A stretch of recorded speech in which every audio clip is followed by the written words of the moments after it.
So let me go back. Okay, so they have 3 answer options and 4 answer options, and it's going to be a mixture of both. Um, they keep telling us they're going to make the entire test. The purpose is to make the entire test just ABC, because the fourth answer they have shown in research does not help, does not hurt a person. So they're just going to drop that D option. Okay. I'm not sure how every question works regarding the less multiple choice, but that is one of the changes. Haven't tasted since they changed. Yeah, I would say 3 options is better, right? That's a higher probability that you're going to get the answer right. You won't be distracted by that fourth option, hopefully. It's probably going to be the same level of difficulty, because they're going to leave. Typically, I'm pretty sure they're not getting rid of the distractor. They're getting rid of answers that you probably would have eliminated anyways. So I would say it's a good thing and I wouldn't worry about it. Again, I would test out your timing, right? So, and there's a couple ways that you can do that.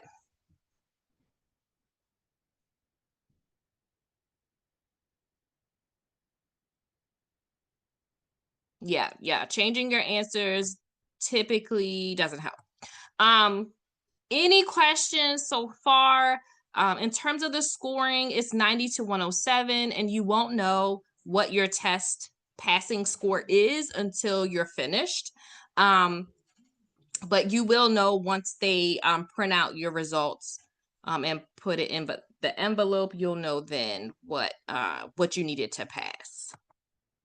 Oh, the other thing I wanted to talk about is accommodations. So accommodations is not mandatory for everyone, but if you've been having some difficulty passing the exam, if you've been having difficulty specifically with timing, or if you've been having some difficulty with anxiety, extra time just might make you feel better.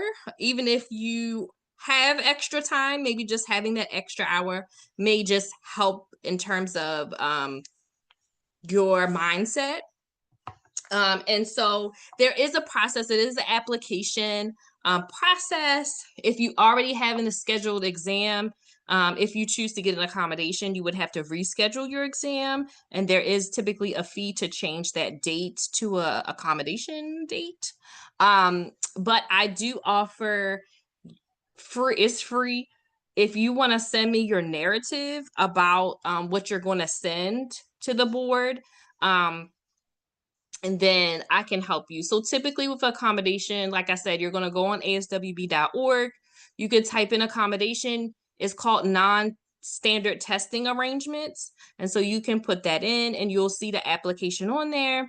And it just depends on what you're thinking about. So if you had some like challenges with testing in college, and kind of that's something that you already were getting, if you have some maybe learning issues or things that are already documented, you could probably get a little bit more than extra time. You might be able to get other different kinds of accommodation, a private room, and different things like that. A lot of people use anxiety to be able to get accommodation. Yep, it's a document that you would have either your doctor or some type of provider, it could be a therapist as well, fill out to say kind of what's going on and why you need the accommodation.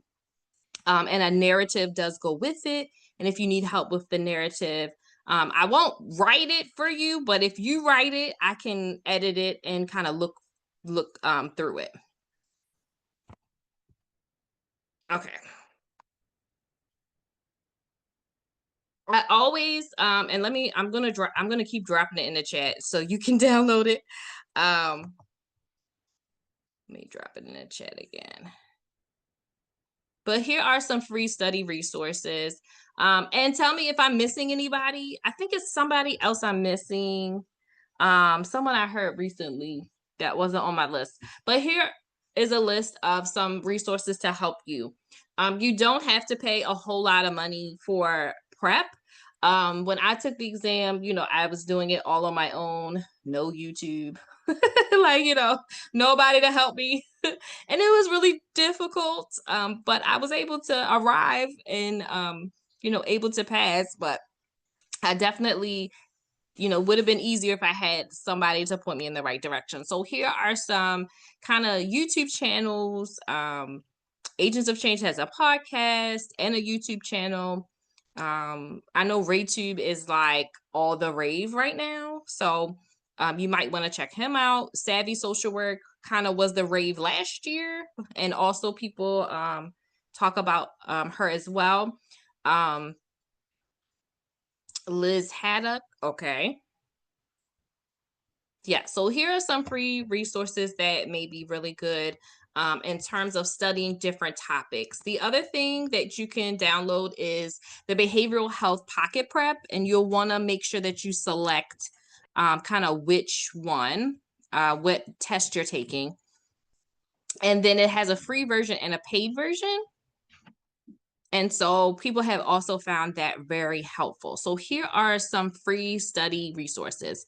Also, the behavioral health app also has a paid version, and pretty much all of the YouTube channelers also have something paid, right? So they have their free stuff, and then they'll have their paid stuff as well. And so behavioral health app does have, I believe it's like 30 some dollars, and you can unlock like 800 questions or something like that. The questions are not like the exam. However, they will help with your studying and will help with your content and your retention of information. So here are some paid options. Now, there are a lot of resources that you can pay for. I just selected the top 3. I used to have much more on this slide, but I'm like, these are kind of the ones that everyone does. Again, the slide before where I talked about the free, they also have paid versions. So Agents of Change has a paid version. Dr.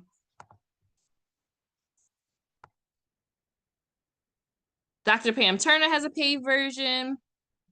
So I've heard really good things about everyone's, and everyone kind of offers different things. So like for me, I don't offer one-on-one tutoring. I know Dr. Pam Turner offers tutoring, and she has like tutors that work with her. And so if you're looking for kind of one-on-one or individual, you might want to check out her website and see what she offers.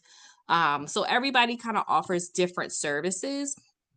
Agents of Change also has, I think, an online course, and she may do study groups as well, and has her podcast for sure. And so you just want to kind of see what works for you.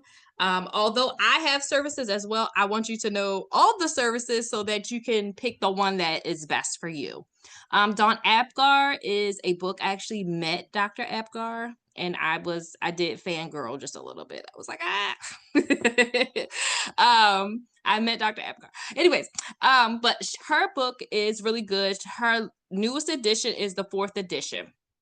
So I view her book as like when I was studying, I had excuse my my conceptualization, but it wasn't called Social Work for Dummies, but that's kind of like how it was framed, right? So I had a book I bought like offline, and it was just so simple. It was large print, it was really simple. And then I also had a book that I got for my job, and that one was like very high level, and so I kind of used both of them to see, okay, this is what they're talking about, but then what does this actually mean? Like, how do I break this down? And so it's okay to use multiple resources. So that's fine. And you really have to figure out what is good for you. So Dawn Apgar is a book, right? And so it has an app, and it's probably out of the 3, one of the more affordable options. And again, she just has a new version, and this one seems to have more questions in it. This one has 500 plus questions, and you can also access it through the app. Then there's licensingprep.com or LEAP. Has everything, right? It has a book. This is the book right here, but it also has audio course, it has different practice exams on there, and they're pretty good. And different study materials on there. and they have a really good success rate as well. The fan favorite, however, is going to be Therapist Development Center. Is probably the thing that people talk to me most about. And so it is going to be more for auditory learners. I mean, they do have some printouts that you can print out, but it's going to be more audio because they have a lot of, that's kind of how they do their material, is through audio on various topics, and then they do have study guides, and they have lots of practice questions. It is a program versus a book, right? So it's not a book, but it's going to be a structured program and is a little higher. It's $275, and normally there's a discount for like $25 that you can find, either on Facebook, or they'll have some type of a code where you can get $25 off. So it is a little more expensive, but if you need something that's more structured, then you may want to go with that. Any other study materials that you can think of? Leap is amazing, okay, which is what I'm using now. Easy to understand and read. Yeah, I really do like Leap. I have a lot of materials just because I like to see what kind of materials are out there. I've talked with Leap before. They're really good. So yeah, these are my top 3. But there are a lot of resources on Amazon. I do find that if it's cheap, it's probably not good. Like if your book is like $30 off of Amazon, typically those aren't the best. But you can send me a link and I can let you know, like, no. I've done that before where someone was like, oh, we got this for $30 on Amazon, and it'll be called like ASWB exam study guide or whatever, it'll have different names. And then when I looked through the book and I looked at the questions weren't like anywhere near the kind of level that you would need to study from. Yes, the range is from 90 to 107 and it depends. So you could either need 90 to pass or 107. For the LMSW in Maryland, our kind of average is typically anywhere from, I've seen 99 to like 101. I don't normally see anything below or above that. I think one time I did see 97 and I was like, oh, you had a harder exam. So yes, what are your thoughts on Mamatrix? Yeah, I think I've seen it, but I can definitely give you my opinion once I look it up while you all are looking at questions as we go over questions. So here are some extra hot topics. So in my courses, I start with hot topics because I want you to kind of know, what do you really need to know?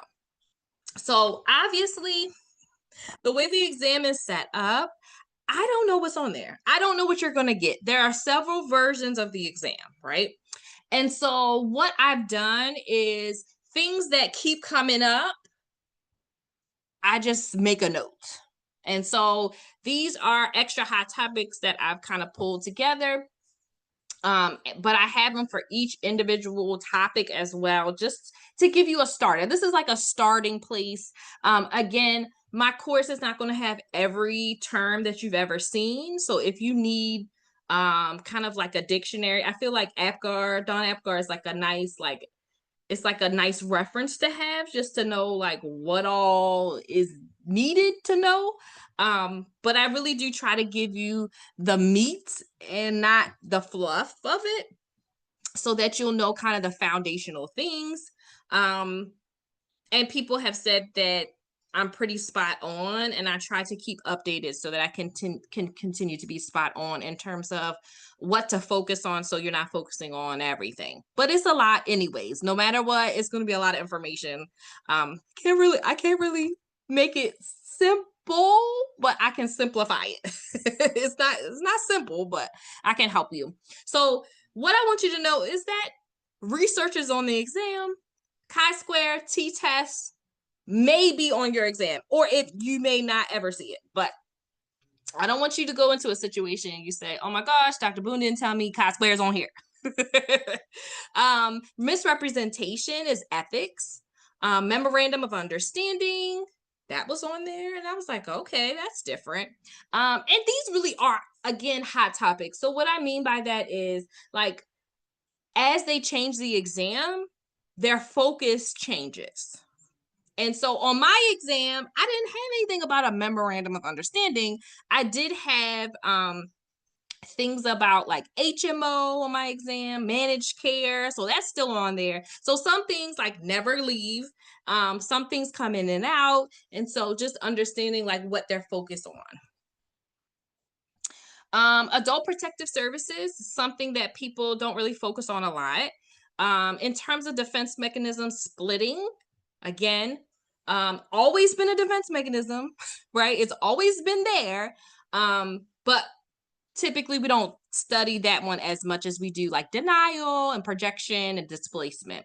So wanting to just draw your attention to that. Mode, median, and mean, we remember going through that in school. Didn't know we needed to know for the exam, but that could be on there. Formative and summative evaluation. Self-care is on there because the code of ethics added self-care in 2021. And so you want to make sure you know kind of the signs of burnout, to make sure you kind of understand that part. Don't forget substance use disorders, motivational interviewing. And then in terms, again, for research, content, and face validity. And then PRN, just knowing what that means, which means as needed, and making sure we stay in our lane for medical terms, right? We don't want to let clients know anything about medical, even something small like what is PRN, right? Okay, so this liked method is what we use as we go through the different modules and the different classes. So this will be something that we will be using as we look at questions. There are two different types of questions on the exam, and this applies to all levels of the exam. There are recall questions and there are application or reasoning questions. And then here are some indicators that you may see in your last sentence. The types of questions, again, are pretty standard with all of the exams. But your differences when it comes to the master's level and the clinical level is the master's level is going to focus more on assessment, right? Diagnosing, assessment, engagement, how to acknowledge the client's feelings, safety.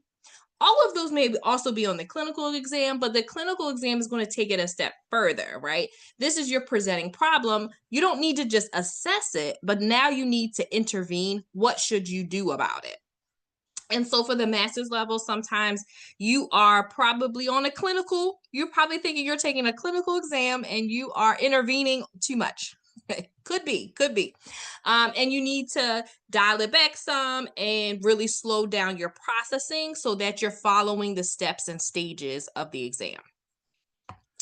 Knowing the type of question it is will help you answer it, right? A safety question must have a safety answer. And knowing when a question is not a safety question so that you don't give it a safety answer and it's not anything unsafe in the question, right?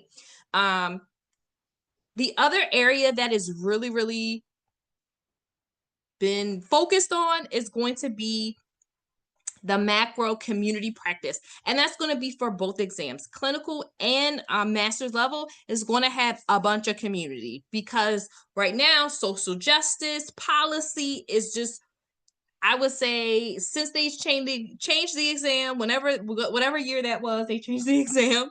It's been a lot of social justice things happening just in the world, and so they wanted to make sure that they increase that on the exam. So you're going to see a lot of macro on your exam, and so you just want to be aware that not only do you need to know about direct practice, but also supervision. We already talked about research, but also administration and kind of how organizations work. Diverse populations are on the exam.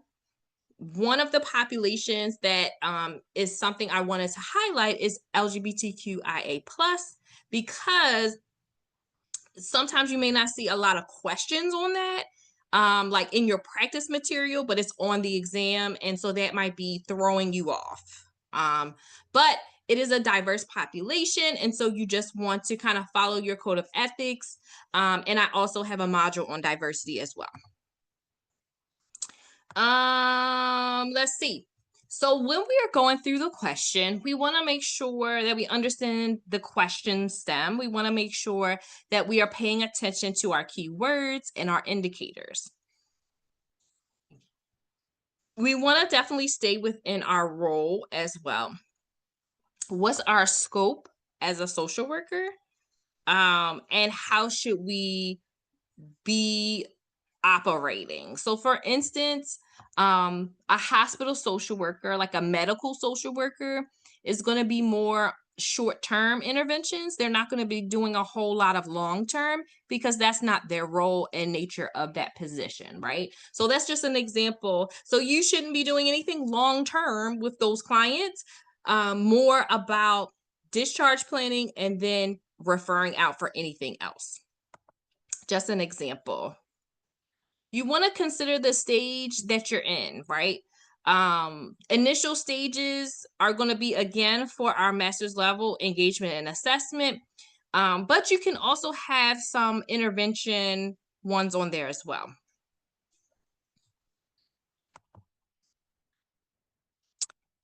So as we go through, we're going to go through these tips, but you have them. One of the things I did want to discuss is overcoming second guessing.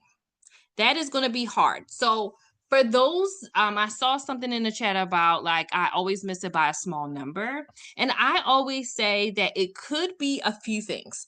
So my number one question for you, like if you did 5 points or less, or even 10 points or less, these are the questions I would ask you. If you reached out to me, you said, Dr. Boone, I need help. I keep failing by these little amounts. Number one, I'm going to ask, what's going on with your anxiety? Sometimes with anxiety, we just say, okay, I have test anxiety, but then we don't do anything to address the anxiety. Or there just might be a low confidence because you have had a failed attempt before, right? And so it's natural for you to have that low confidence, or just be kind of in that state where you are not able to process questions. So that typically is my first question. My second question is typically timing. I'll also ask, was there anything on the exam that you felt you were unprepared for? Typically the answer is no. I knew everything on the exam. Like I didn't see anything I didn't know, but you still fell short. And so my other assessment, and typically what is there is that you have the knowledge, but you just fell short in terms of how to process the questions. And so you might need to strengthen your strategy of how to break down the questions. And so that's, yes. And so that's a common error and something that can definitely be fixed and strengthened. I would say that there are definitely different views. Like I've had people say, well, I heard I should strengthen only things I know and not worry about the things I don't know. I would say if you know it, then it's already strong and you should strengthen the things that you don't know, but that's just me. But either way, strengthening your strategy, and you want to really understand what the exam is asking you. But again, all of those things could be at play. It could be strategy and anxiety, and you need to address both, right? So don't forget the anxiety. And a lot of times I'll ask, well, did you second guess? And a lot of people will say, no, I didn't change my answer. But that's not the same thing, right? Second guessing starts before you click a button, right? Second guessing can happen this amount of time while I'm clicking the button. I already have changed my answers like 3 times, right? And so we want to go with in your mind before you even before you even click the answer. I want you to stop second guessing. You want to go with your first answer, especially if you've trained yourself with the right strategy. You have to trust it, and you have to trust your knowledge and your ability. And so if you're having a hard time trusting yourself, sometimes the second guessing does take over. And so the strategy also that I use, that I always share, but be um be just for me, or I just share it just to see if it helps with anybody else. So what I did, whether it's 170 questions or 85 at a time, either one, I only answered the questions that did not give me anxiety. I only answered the questions that I knew, like that, which I felt confident in. I was like, yes. Um, if I had no clue, I also answered it. So the ones I knew for sure and the ones I had no clue, I answered those. For the ones I was like, I don't know, it could be either one of these, and I was struggling with trying to figure out which one it was, I flagged it and I came back to it at the end. And what that did for me is it boosted my confidence. The ones that I knew, like this, I didn't go back and change any of them. I left them where they were.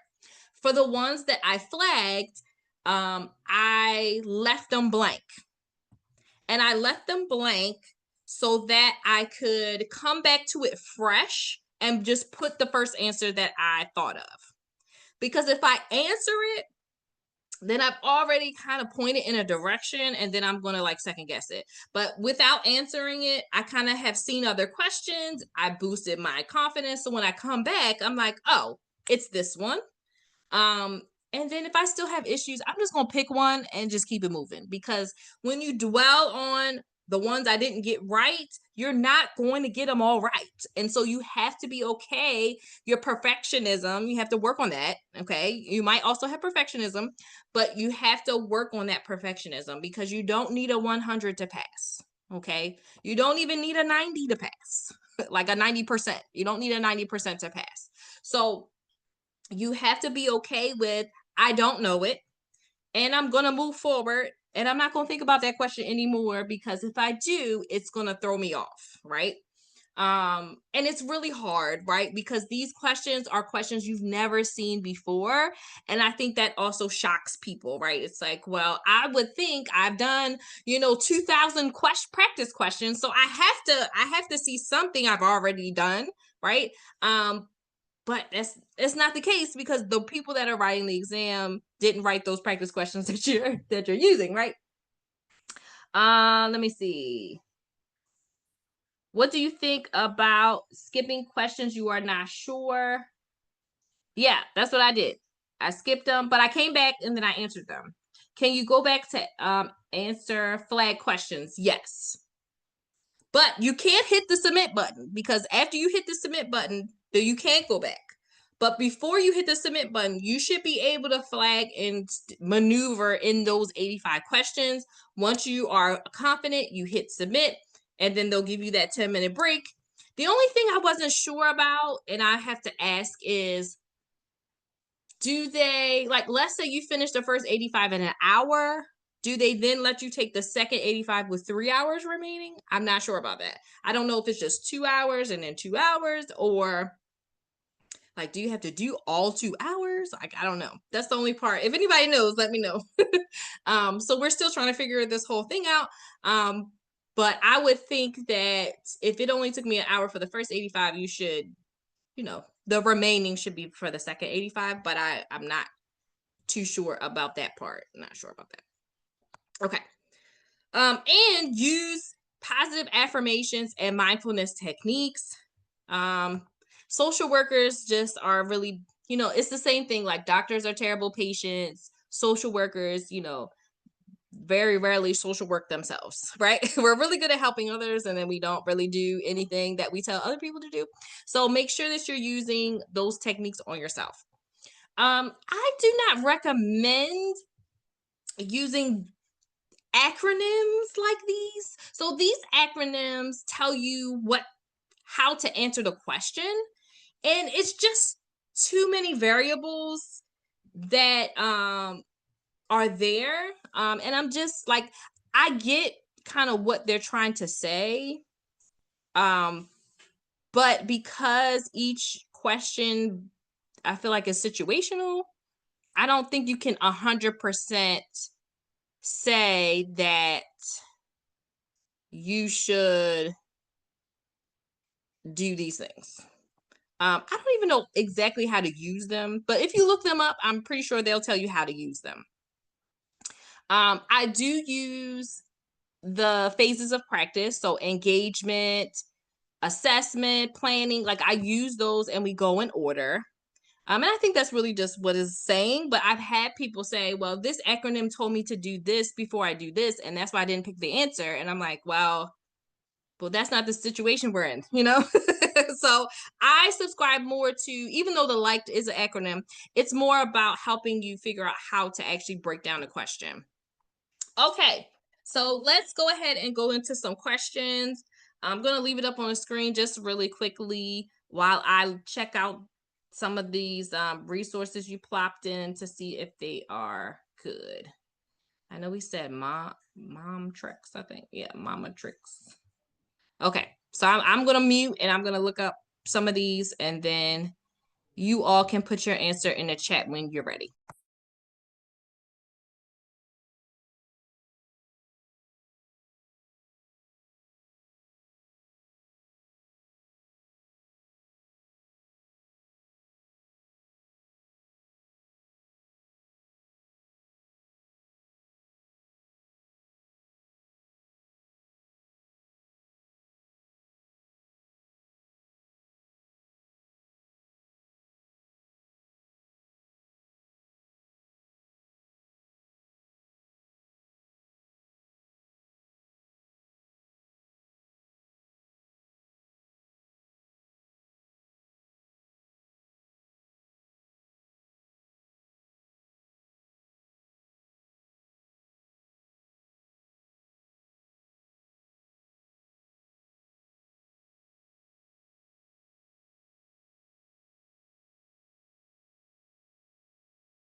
So Mama Trex, I would say this one is a little bit more definitely something that's been around for a while. So I feel like it's fine.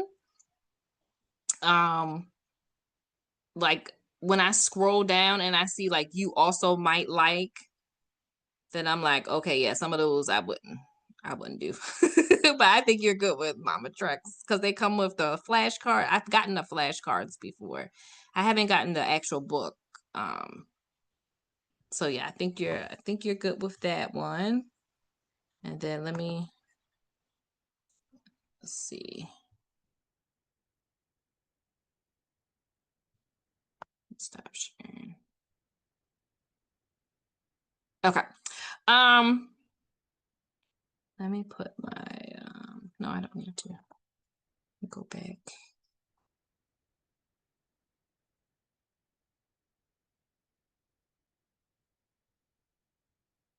Okay, so typically when we do our classes, we would do lecture first and then we would go into questions. I typically lecture for about an hour, just to give you information because I want you to have information to be able to apply the information as we go through the questions.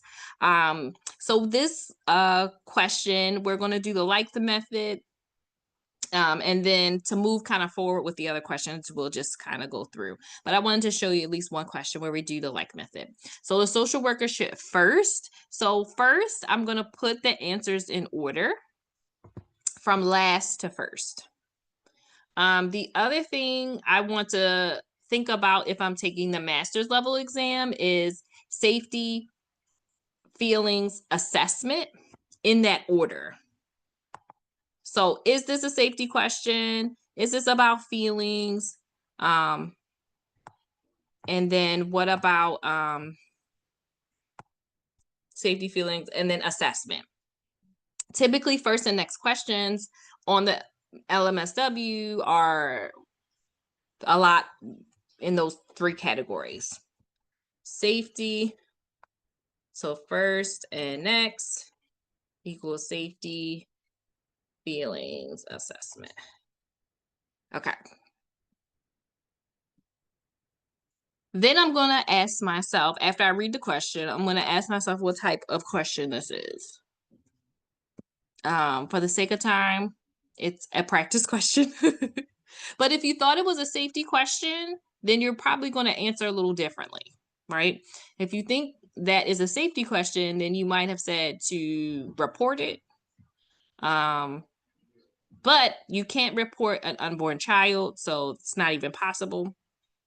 You can write notes and document while their person is pregnant, but you can't like remove you can't remove the child. So you wouldn't be calling it in that way, but you would just document and make sure that it's in the chart and in the record that there was some substance use happening during pregnancy. So the client is not the child, right? The unborn child, but it's actually going to be our 19-year-old. It's going to be our client. And so we really want to focus on these behaviors that are concerning, like using marijuana to increase appetite, which is something that I've heard of a lot that happens. And so how do we support our clients and kind of make sure that we are addressing these concerns?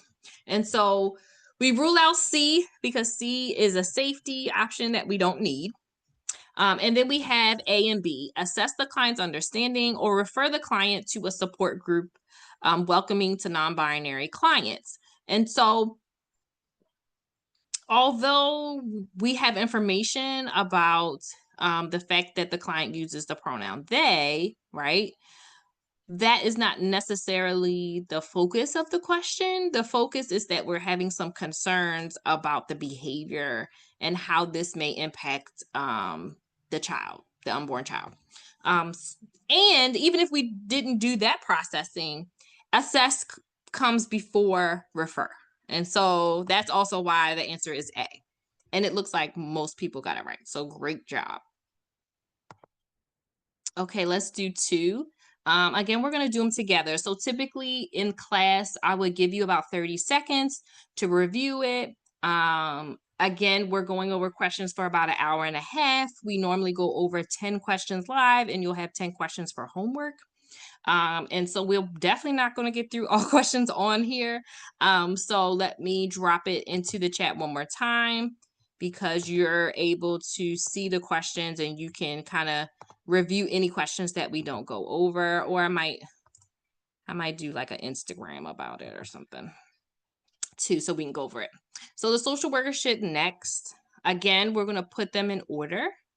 The social worker has been providing therapy to a transgender female who is 22 years old for the past month. The client suffers from PTSD and depression. The client calls and says, I will no longer be coming to the sessions because they are not helping. The social worker believes that the client is making progress from the therapy sessions. The social worker should next. So actually, we really don't care about most of the beginning. What we care about is that the client, anytime the client says something, you really want to pay attention. So our client is saying, I don't want to come to therapy anymore. And the social worker feels like the therapy sessions are going really well and are helping. And so now what should we do next? Next, meaning immediately after this happened. Okay, that's why we want to put it in order. So the options are refer the client's perspective that the therapy is not working, provide a referral to another social worker, encourage the client to come in for a termination session.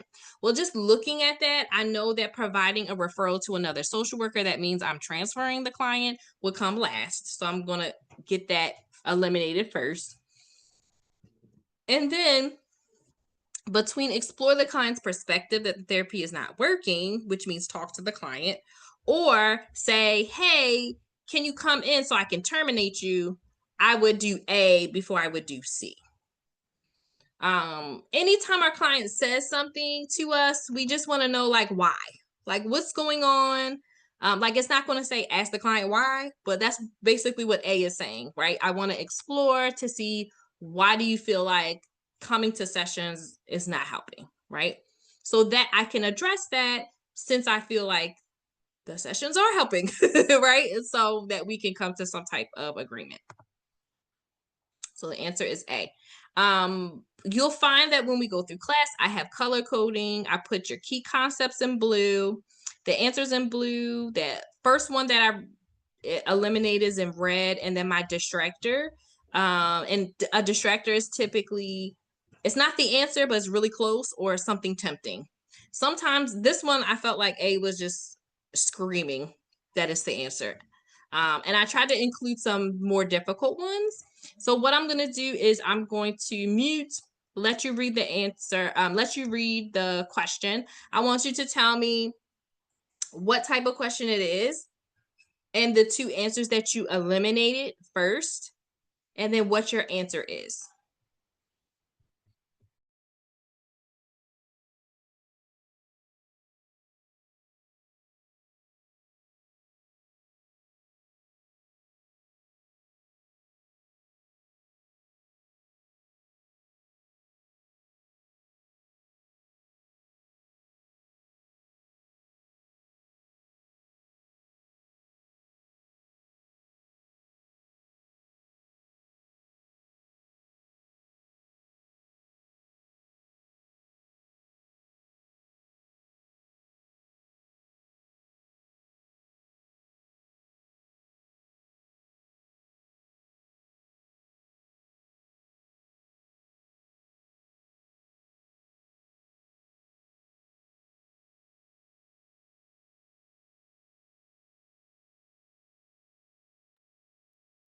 All right, I see some eliminates. Can anyone tell me what kind of question this is?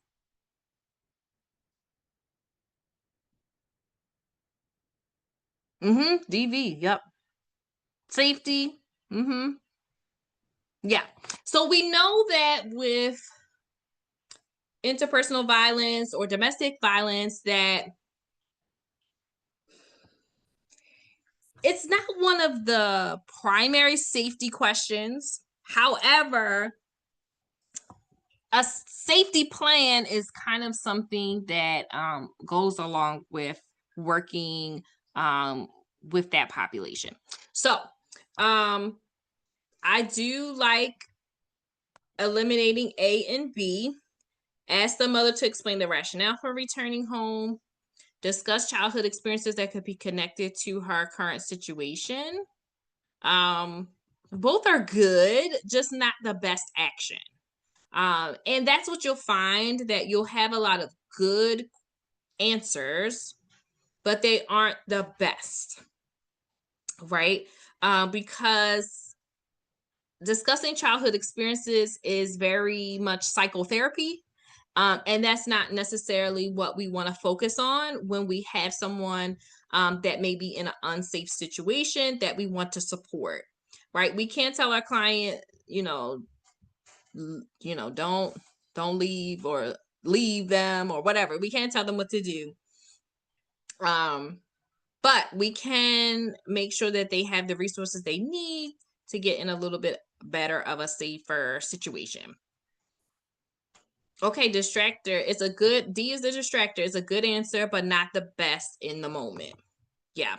And then also when you see, when it said this statement right here, the mother also stated that she wanted to talk with the social worker before she left to discuss the incident. That means that the client is seeking support.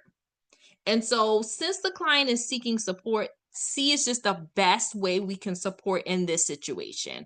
A safety plan, if we're able to safety plan, even if they're not deciding to leave, that's not really a criteria. We don't have to be like, well, you have to say you're going to leave before I safety plan with you. It kind of defeats the purpose of the safety plan. We just want to be able to talk through, like, what would you do in that, in the case that you would. And maybe sometimes also we will discuss like some consequences of what may happen in going back, right? Yeah, she kind of already had her mind made up of going back. So safety plan would be the best. Yeah. Yep, I agree. Perfect. Good job. Okay, let's you'll see a lot of LGBTQ plus population questions because I just wanted to make sure you had some because it's not a lot. All right, I'm going to give you a few seconds and we'll go over this one.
All right, let me see what you got.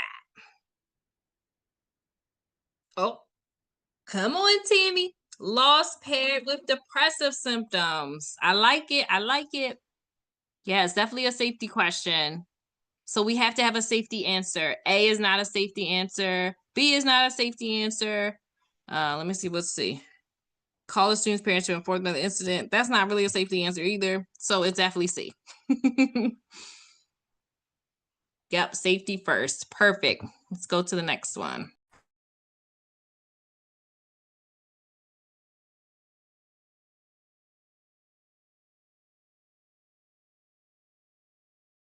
And I did want to acknowledge it is 9:05.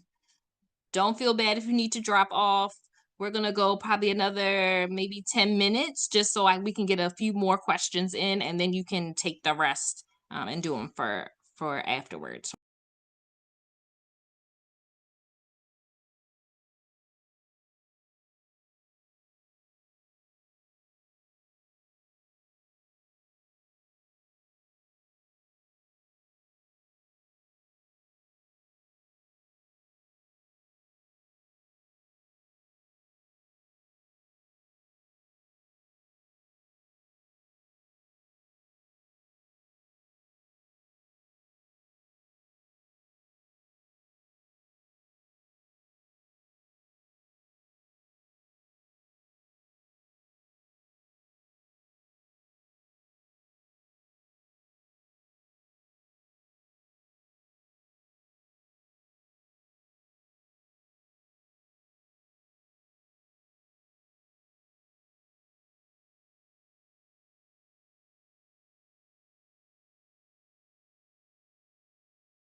Although this is a diagnosis questions are pretty straightforward, but I wanted to make sure that you caught all the symptoms. When you have a diagnosis question, you want to make sure that you're considering all of the symptoms.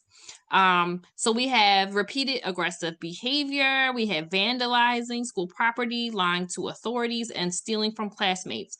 Lying, stealing, and vandalizing is criminal. So conduct disorder is always going to be criminal. Someone put in the chat and tell me what's the difference between ODD and conduct disorder? Because they are very similar. At least we think they are. They're not really similar, but they kind of seem like they are. Age difference. Okay. Doesn't destroy things. Yeah. Typically ODD is not aggressive. It's not violent. They just are defiant. Yeah. Not aggressive. Yeah. They're also not criminal. Like when you think of conduct, you want to think of, and they're both in a childhood disorder, right? But when you think of conduct, you want to think of anti-society, right? Conduct disorder is typically one that comes before anti-social personality disorder. Yes, yeah, it can develop into, yep, anti-personality disorder. Yes, and so ODD is not aggressive, it's not criminal.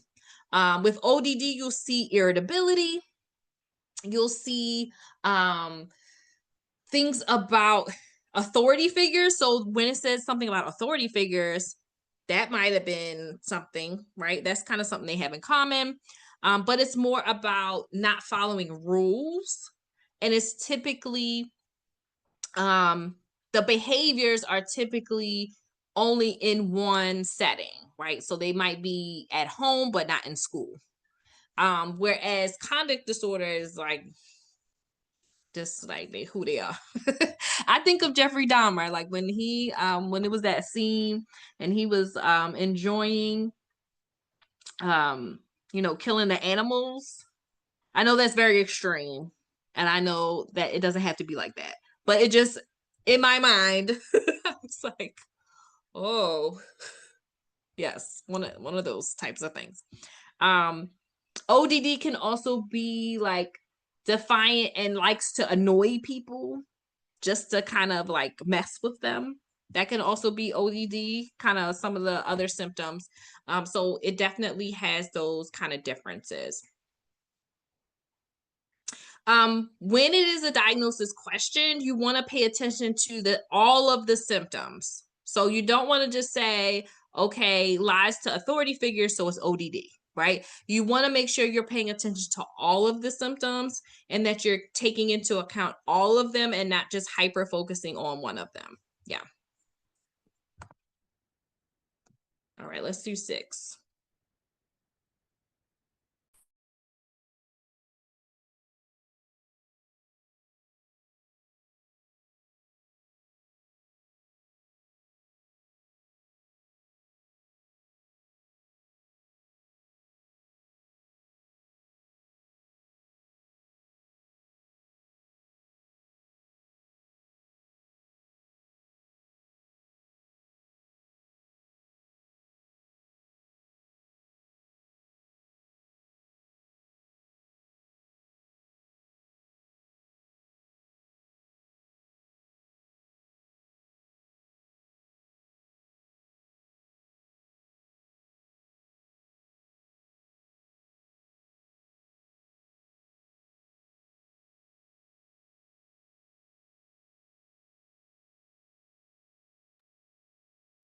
All right, this one was a little difficult. We had a little battle about which one. It doesn't give us a lot of information either, so that also is difficult.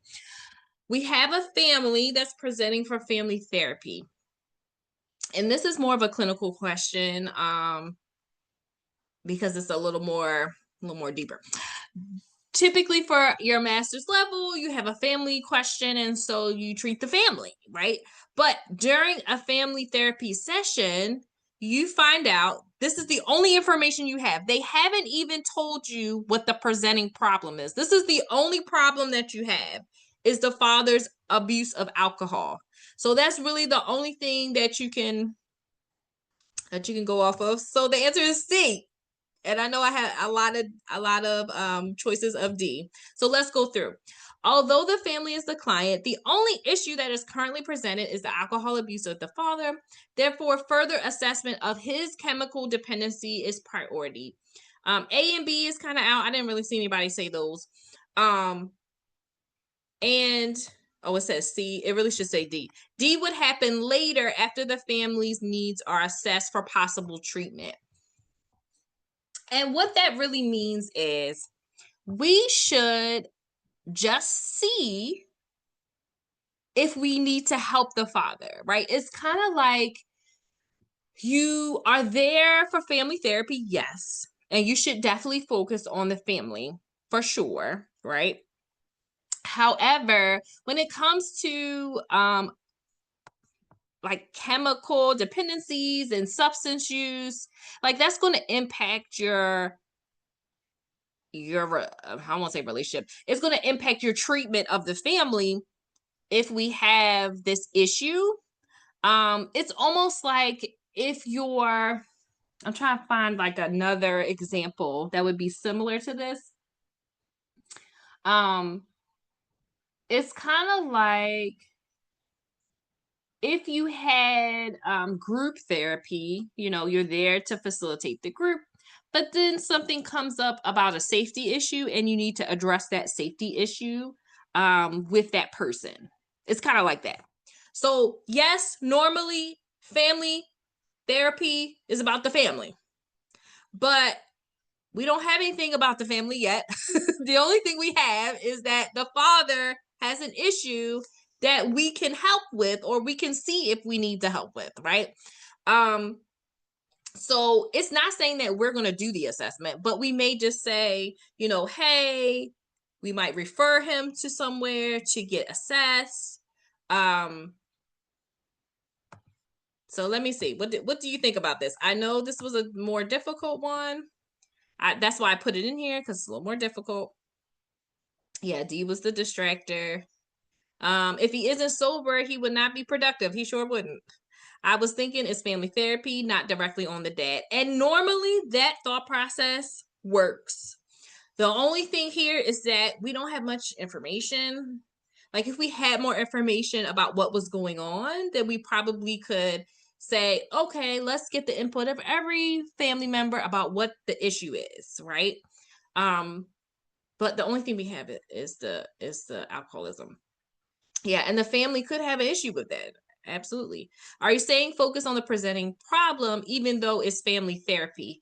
What I'm saying is that sometimes your client they're coming to you to be treated for something, and something else comes up, and you have to address that too.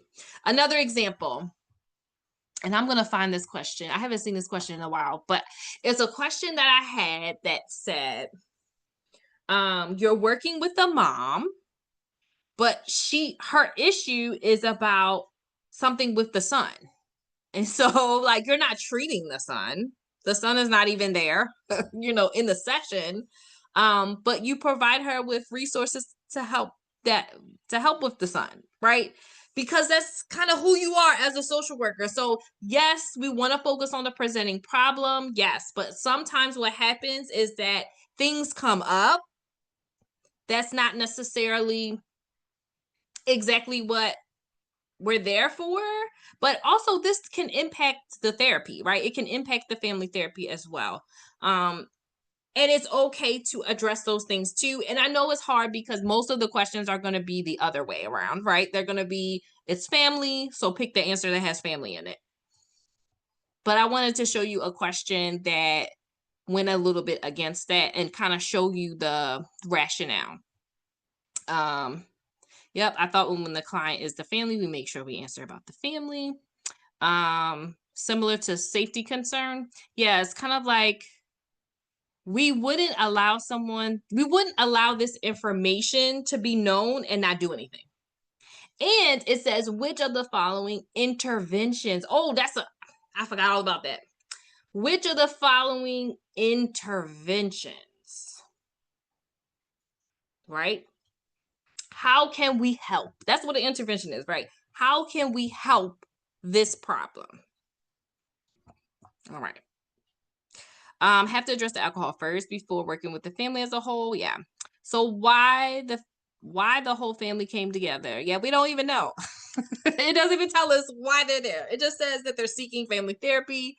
And then this is the information we have. So we have to work with it.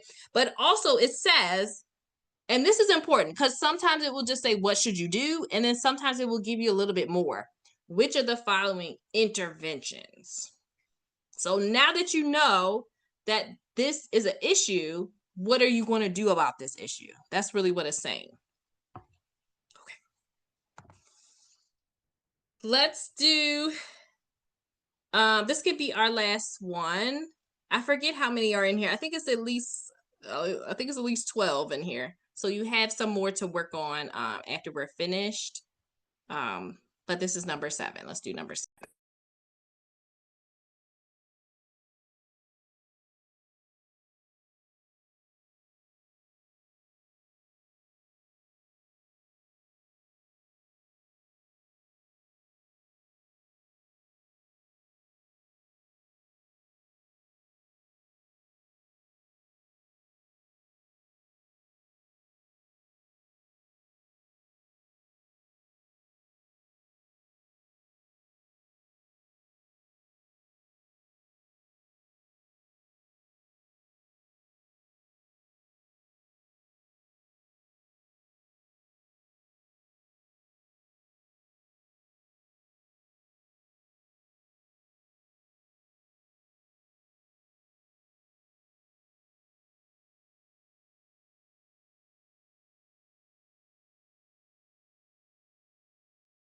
All right. What type of question is this one?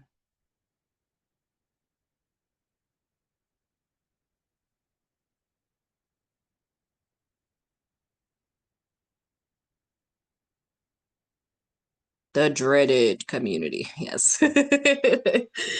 Yep. Community love-hate relationship. I always have some community supporters.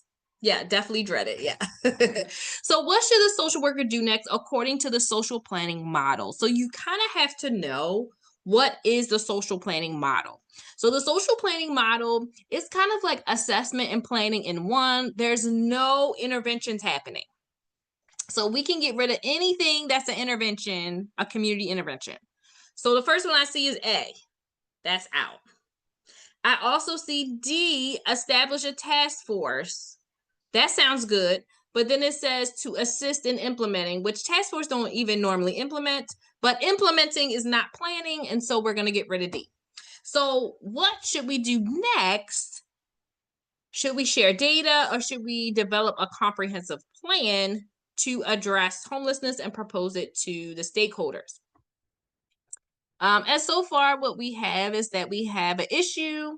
We've conducted interviews, we've collected data on shelters, and we've analyzed gaps in available resources. So we've kind of done the assessment part already.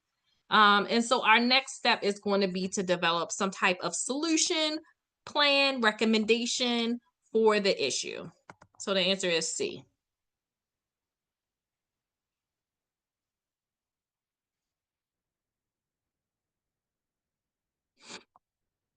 Raising awareness is cool, but it's not really next.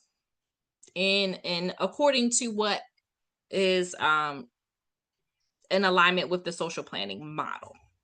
So we'll go over all of those things as we go along. Yeah, it's good. It's really good. So if you want to join on next week, I do have a special for those that are Morgan State alumni because I went there 3 times. So if you would be interested in, you graduated from Morgan State and you'd be interested in the discount for that, just email me separately. But I'm gonna put the link to purchase all 4 classes, 127. Let me tell you, some people are running like boot camps that are only 3 hours long for 127.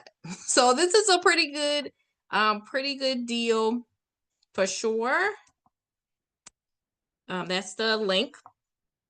Again, I'm gonna put this recording on YouTube so you'll be able to view it.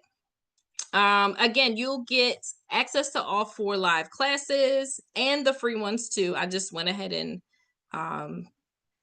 registered everybody that paid for the free ones as well.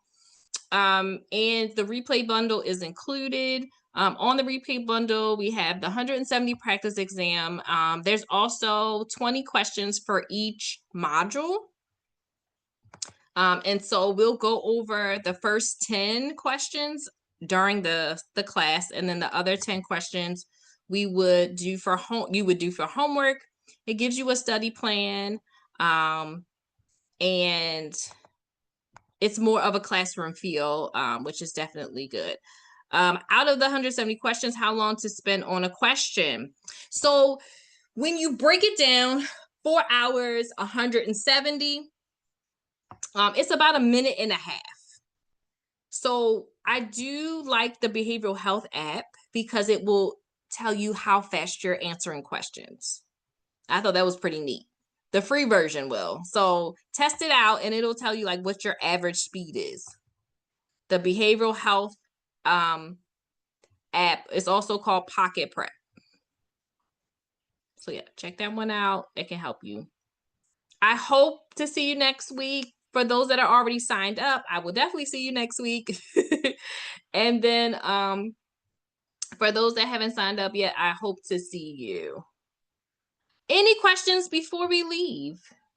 I'm gonna allow you to unmute. And I'm gonna stop the recording.